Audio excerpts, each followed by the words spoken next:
সুবহানাল্লাহ, আল্লাহ পাকের পরিকল্পনা দেখুন, যে নবী মুহাম্মদ সাল্লাল্লাহু আলাইহি ওয়াসাল্লামকে মক্কা থেকে তাড়িয়ে দিচ্ছে মানুষ, আল্লাহ রাব্বুল আলামিন সেই মক্কা নবীর পায়ের সামনে এনে দিলেন। সুবহানাল্লাহ, মাত্র 8 বছরের ব্যবধানে।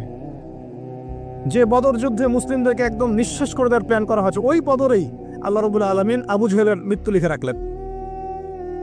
যে ইউসুফকে কুয়ায় ফেলে দিল তার ভাইরা, সেই ইউসুফকে আল্লাহ পাক সেখান থেকে রাজপ্রাসাদ, সেখান থেকে কারাগার, সেখান থেকে আবার নিয়ে আসলেন মিশরের পলিটিক্যাল পাওয়ারে। আল্লাহর পরিকল্পনা। যে ইয়াসরিব একসময় ইহুদিদের দাপটের জায়গা ছিল, ওই ইয়াসরিব মুসলিমদের পরতর্কতা করলেন আল্লাহ পাক হিজরত করিয়া। বাদশাহ নাজাশী আবিসিনিয়ায়, আমি তো মালয়েশিয়াকে আবিসিনিয়া মনে করি, এখানে মাশাআল্লাহ এরকম পরিবেশ আছে, শান্তিপূর্ণ ইসলামী পরিবেশ।